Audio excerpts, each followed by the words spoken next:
Listeners of the Tron podcast, this is your host, Rashad Woods. I'm very excited today for this special guest who came over from California as a guest. He is involved with children's youth and now inspiring the next generation of Latino leaders. He's gone through trials and tribulations himself, so he knows exactly the space that he's coming from when he's giving his advice. He's a public speaker, and more importantly, he's a great human being. Raul T, Pereira. How you doing, sir? Good, Rashad. It's good to see you. I am so honored to be on your show. I think you overall, your podcast has a very positive message. So I am among giants. I saw some of your guests and I'm humbled and honored to be here. I appreciate that. You know, I got a chance to really look at your background and I was very inspired because you took what would have crushed a lot of people and you turned it into something positive, and you made a very good act of yourself. And more importantly, you spread messages. All your social media links are very uplifting and basically saying you are not defined by your limitations of your own self. So please tell your background first. Okay, well, my background is this. So here's the thing, right? Because for the longest time, and it's human nature, for the longest time I was stuck in old beliefs, in old stories. I like to tell people it's the stories we tell ourselves, right? So yes. My origin story really began in East Los Angeles, California. And the hard part is this, because, it still gives me chills, but it also gives me strength. I grew up in a household of alcoholism. My father is and was and is, still is an alcoholic. So you can only imagine as a little child, you grow up in survival mode. And it's really, there's the psychology behind that. It's post-traumatic, growth and efforts that I'm now benefiting from. But at the moment, I didn't know if I was going to get the loving, caring version or if I was going to get the violent alcoholic who tore our house apart, and really made it miserable for mom and my two siblings. And I was the youngest one. I was always hopeful, but I always remember growing up, it was either one extreme or the other. It was either love or fear, and that messes with you. It's traumatic, right? And if you can think about post-traumatic, right, symptoms, right? This was drip by drip, year by year by year, and that really takes its tolls, because I was able to, as a young man, be guarded, because I was developing a survival skill. Really, if you think about it, right, from our reptilian brain sense of talk, I was really good at surviving, really good at not showing love, because I had this assumption that if I show love, weakness, it's never gonna last. Yeah, it's not gonna last, right? And the other thing was the protective pattern I developed was like, well, if I let people in, they're gonna hurt me. Yeah, it was the cocoon you wrapped yourself in. Yeah, totally. And exactly, that cocoon was safety, right? It was being safe, being able to survive. And then it turned out, as I started becoming a teenager and a young adult, where I started binge drinking. Right. I started being away Thursday through Sunday. Everybody knew, like, oh, Raul's not around Thursday through Sunday because he's a big party freak. Yeah, I took on that identity because I didn't want to be around the household. And then I continued that, some would say, a destructive pattern of living in terms of social life, drinking, partying. But I also was looking for more escape. So I started achieving more. Right. I started going through, academics, and became an A student, became a dean's list guy, became the graduate student. I started managing, just taking off. And everybody was like, wow, dude, you came up from an effed up background and look at what you're doing. Right. But guess what, Rashad? Inside, I'm still hurting. Oh my goodness, my brother. I felt like an imposter inside. Isn't that crazy? Isn't that absolutely bonkers, right? That the people who are looking around you say that you're successful, you have everything going for you, and inside you're like, you don't really know. You really have no idea, right? And that is such an odd, I don't want to say cross to carry, but it's a heck of a burden in life from the outside looking in to say, I'm really not that happy.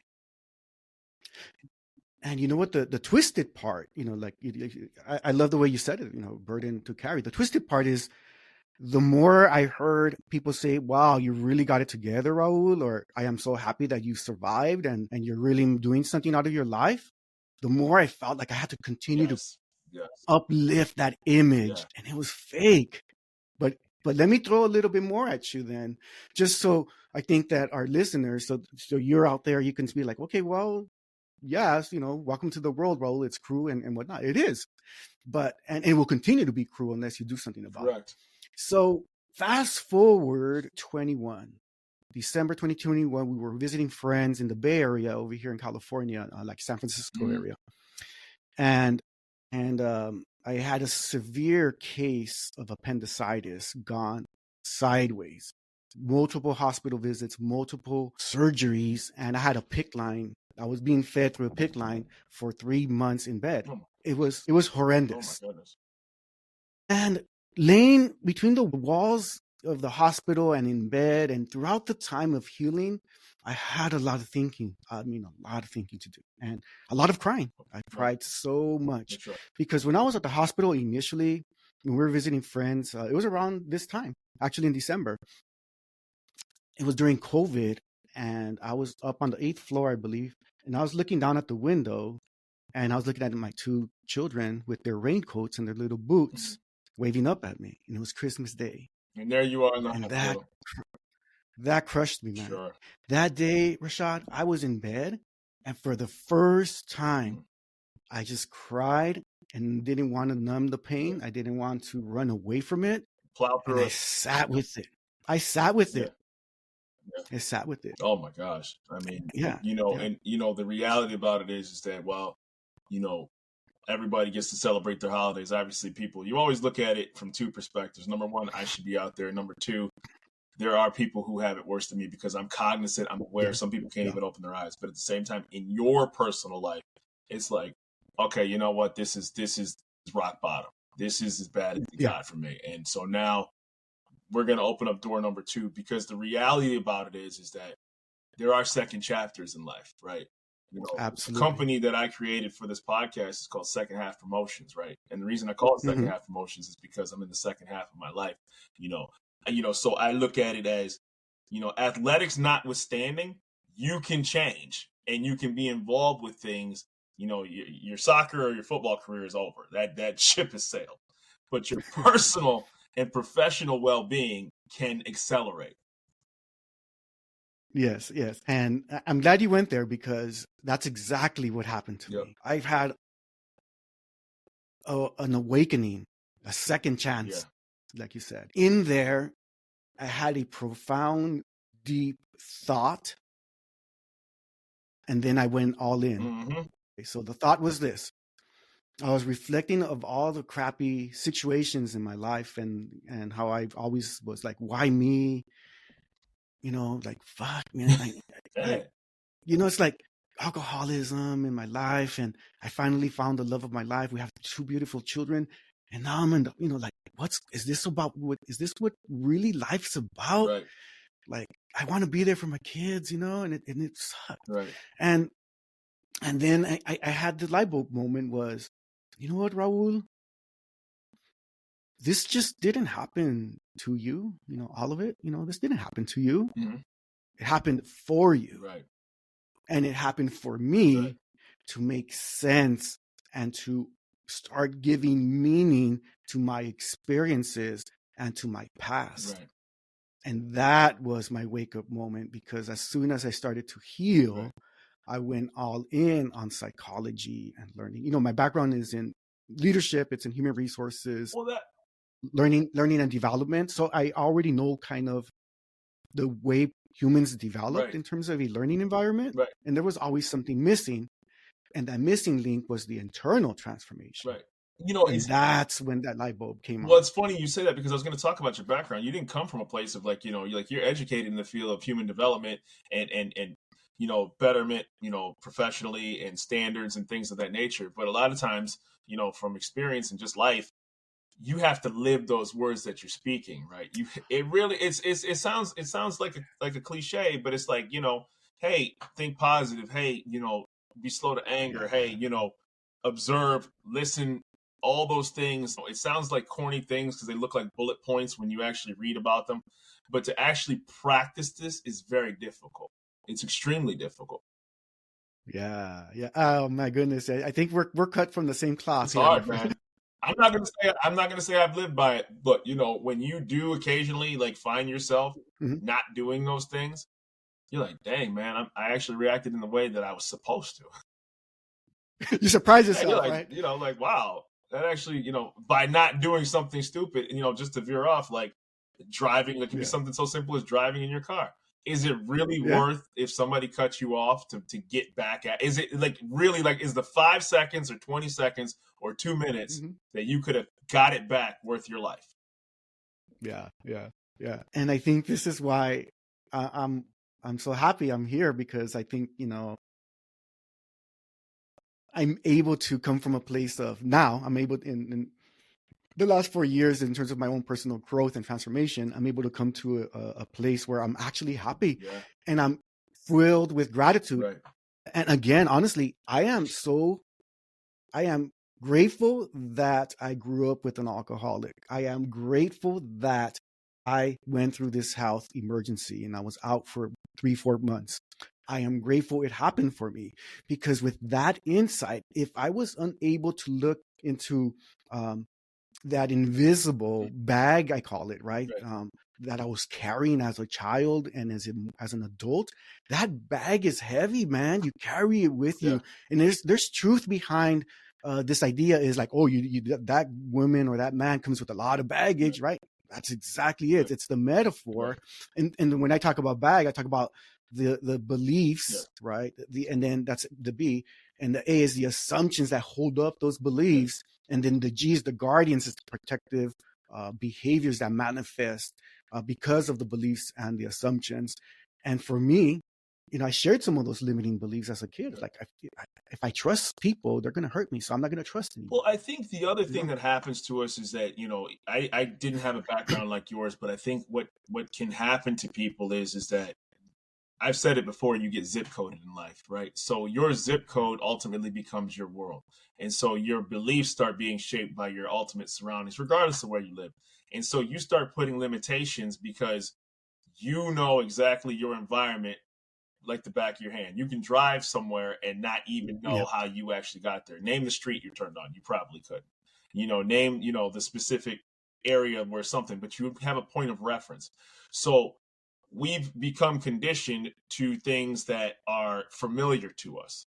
And so Mm-hmm. typically speaking, you know, you reach a stage in life where, you know, as a kid, you're curious, but sometimes in stages of adulthood, you get less curious and you become more safe.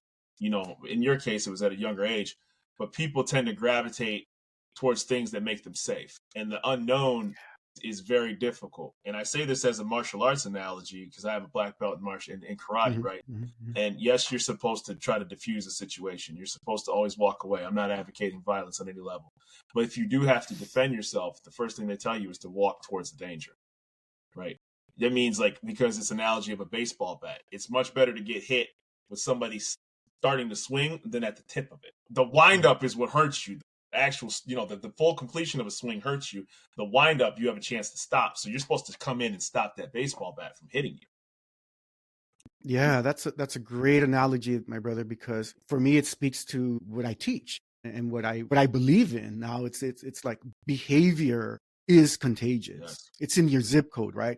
So if you surround yourself with toxic people, or if in my case, I'll be honest with you, before I met my lovely wife, my circle was more alcoholics. My circle was Correct. more party animals. My circle was women or in relationships, and no disrespect to my wife, but being in a relationship where let's just stay, watch a movie, and get drunk out of our faces, because that was my wind up. That was my safety. That was Correct. my what I knew. That's like my identity. Right. And what I'm grateful for now is that I've discovered that I'm the author of my identity. Yeah. I'm the author Yeah. of those bags that I've carried. I have the power, and it's the initial awareness and the wake up call that we know people have dreams, and we know that especially people in leadership who want to make a difference in Right. others, and they're leading great folks and they have great missions, they want to show up, but then they still look at people in a negative light, or they come with empty hearts or not necessarily showing up Right. as who they really are because they're not confident, because they have these stories, right? The wind up part. I love that analogy. It's like you have, you know, You gotta plow through it. a condition. Yeah, being conditioned so much in your life that this is all you know. So this is how you're going to show up. Yeah, and I thought it was interesting when I was looking at your Instagram profile. You said, one of the ways you overcome is I belong in this room. I belong to be sitting at this table. Even the most confident, you've heard CEOs that'll say privately, man, I was insecure the first time I got into a leadership position because I didn't believe that I belonged in that room. So sometimes what happens is that if you do come from humble beginnings, right? You look at people who are successful, and then let's say you start breaking through and you're in, you didn't, I don't want to bash anybody's background, but let's say you had to really like get to a certain point to get in a certain room, and you're like, man, I didn't have a parent that was a VP or didn't have a parent that was at a high level. And, now I'm in this room with all these smart people, so to speak. And I came from, East Los Angeles. And I'm like, am I really supposed to be amongst this group of people? Because like these are the unicorns, and I'm, what I'm saying? Like, if people can have it, right? Like, it's like, if you didn't go to the prep school to get to the college, athletics, and then next you were at smaller school, and you're like, am I really supposed to be here with all these preps kids? And I, you can get secretly insecure about your own skill set. Absolutely. And I think this is why I'm so happy. Again, I'm so grateful, because if I don't have the awareness to look at my bag, right, look at my baggage, right, and actually look at all the leaps and jumps and successes I've had in my life, that's the proof that I've done it before and that I can actually succeed in life and I actually belong. Because if once I am able to look at those stories that I carry with me in my bag and give them new meaning because it happened for me or it happens for you, then I'm able to say, yeah, I actually do belong. right. I've made these big jumps in my life, and I went to the schools and I took my lickings. I earned my seat at the table because this is my the record shows that I've done this. The problem becomes when our beautiful people, we're human, right? The problem becomes when we allow the old stories to hold us back, to keep us stuck, Oh, for sure. to and not really take that leap, or to stay continue to feel like a fraud. It's like, I don't really belong here. And that's when you get spiraled down. Well, I'm going to talk about your RTP learning in a minute, but it's almost like, in martial arts, I would never learn from an instructor who never said they got their butt whooped. I would never personally, I could never train under anybody who told me with a straight face, I never got smoked. I would be like, that's because it's impossible. It's impossible.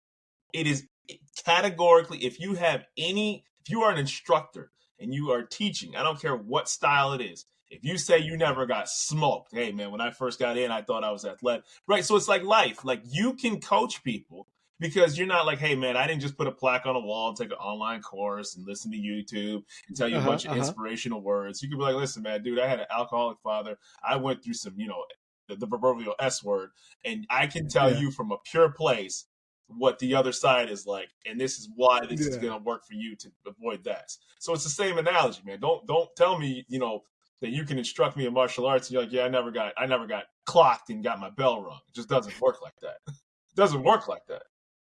No, it doesn't. And I love it. And this kind of merges to my own my other lived reality as a quote unquote professional working in human resources and what we call learning and development, and even teaching. I was teaching for about 4 years as an instructor, part-time, but I always was in front of people in terms of teaching or training. And the part that you're talking about is a lot of people or a lot of CEOs or in leadership would say, here, Raul, just give me the shortcut, give me the quick fix, give me the checklist. We're going to throw training at the problem. And I knew back then that, okay, we'll do it. You're paying me to train. I'm going to take your check and I'm going to train you on the top 10 qualities that make it's hard for you to have that CEO. Conversation with that person that wants an immediate result and say, listen, man, you're going to get beat up. Yeah. Like, I'm just going to tell you right now, like, man, like, hey man, let's just put this food straight to market. It's like, nah, man, we really need to test to see if it has allergens involved with it. You know what I mean? Like, this is not going to end well if I don't at least like food test this food. Absolutely. That's, your analogy about martial arts. It's like, and now, knock on wood, I am so, again, grateful and thankful to the good Lord that I can choose and pick who I want to work with. I'm not chasing money. And that's part of my chapter 2, right? There's no need. I come with gratitude, abundance minded, Right. that I'm going to work with the person who understands that internal transformation is where it starts. Right. If you want to express your success and externally and be able to lead a team or scale your company or whatever your goal is, that you will have a better opportunity to do that with a self-centered, clear inner transformation. So you're super crystal clear on who you are, how you show up, and who you're taking with you. Is what I remember seeing in my trainings, where what I end up talking about is like, I'm gonna get a little bit nerdy here, but you cannot solve what we call adaptive mental problems with technical solutions, because that's what our current training systems like. It's like throw a checklist at it, give them more. Just AI that. You know what I mean? It's like you can't do that. It's like you must provide adaptive solutions to adaptive problems. So this is where I'm at today. It's like, once you learn to become an author of your own stories, you're becoming an adaptive master. You're learning the moves of becoming more and more adaptive, and that's the person who's going to win. Well, I think that, when I was looking at some of the testimonials of your coaching, I think a lot of people, are seeking services that you provide. So can you talk about, like, the services you provide, the type of people that reach out to you, and even, to a degree, what the introductory call really would be about, what stage somebody would be at when they reach out to you? Sure. Great. Thank you. So there's a couple of things. One is I don't advertise it as heavily, but I love training, and I do provide strategy and or training to organizations of all sizes, usually virtual, and it's learning and development. And it's really my style is the behavioral outcomes. Like, if the outcome of the training is just more tactics, then I'm not your guy. Right. But if you want the training to actually be more behavioral change, then I am your guy. So that's number one. And number two, where I'm really going all in is on one-on-one coaching. Right. I'm doing a lot of this part-time because I stay home with my kids, and the afternoons my time is dedicated to the kids. And if you have kids, you have to be on them, right? Right. Yeah, exactly. So my mornings are dedicated to one-on-one coaching, and what I'm doing now is I get a lot of pleasure out of it. This is part of my purpose, my calling.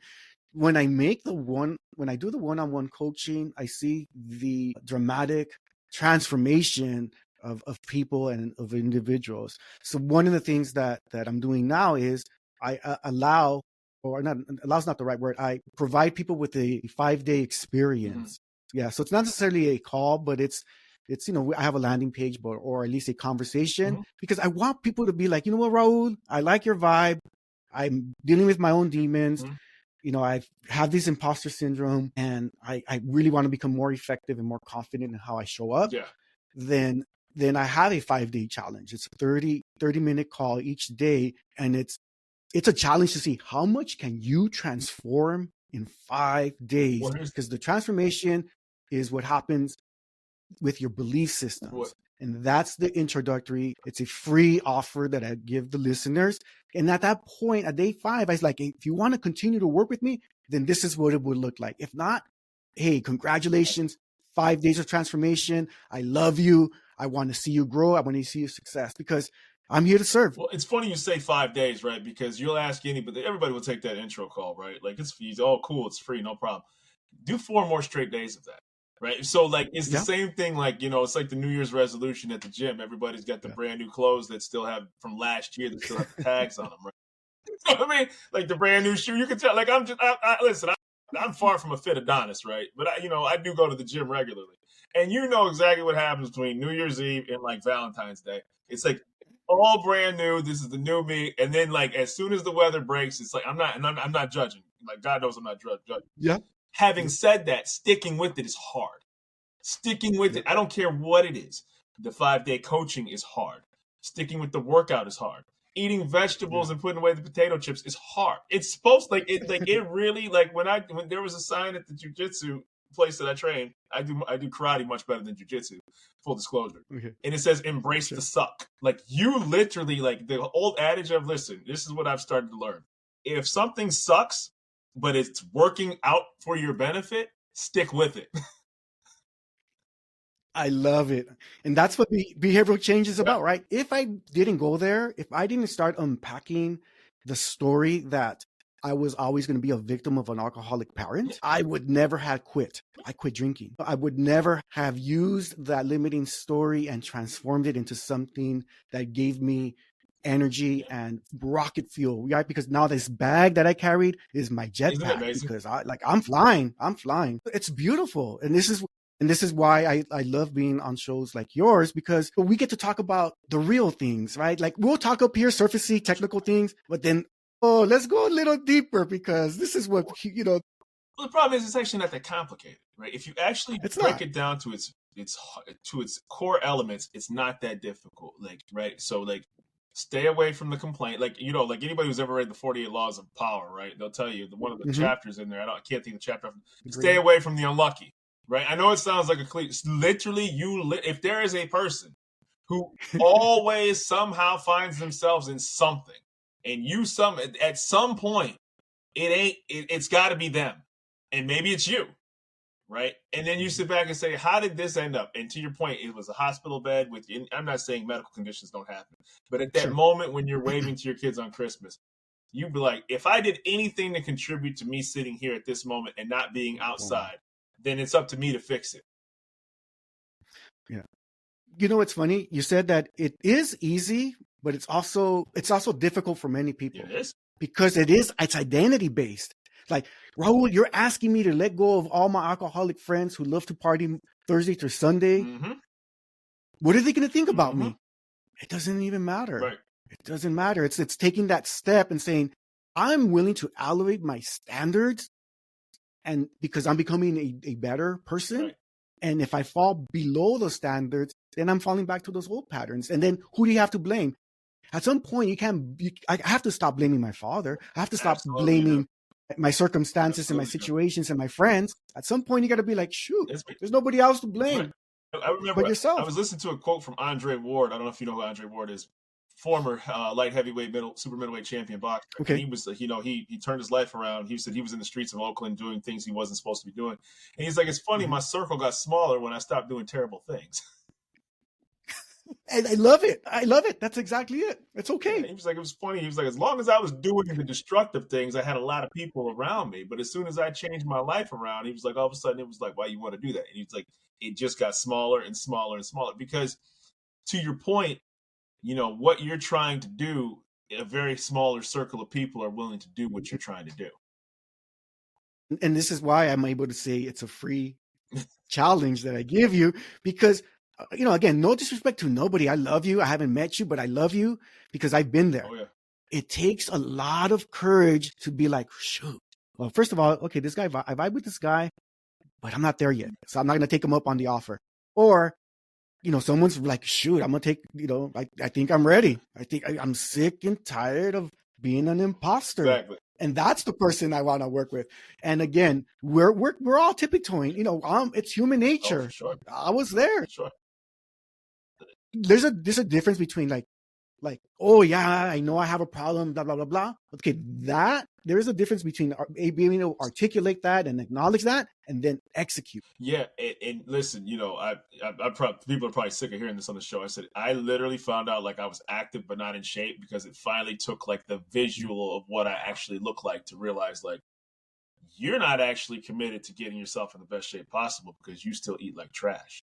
And so, right. I love it. And like when you actually start eating right and you actually start, and you see the results, you're like, well, damn, if I'd have did this 10 years ago, it could have been like this long. But like I was lying to myself. Like you were literally fooling. Oh man, I can eat all this and still, do a 2 hours, 3 hours, 4 hours worth of workouts.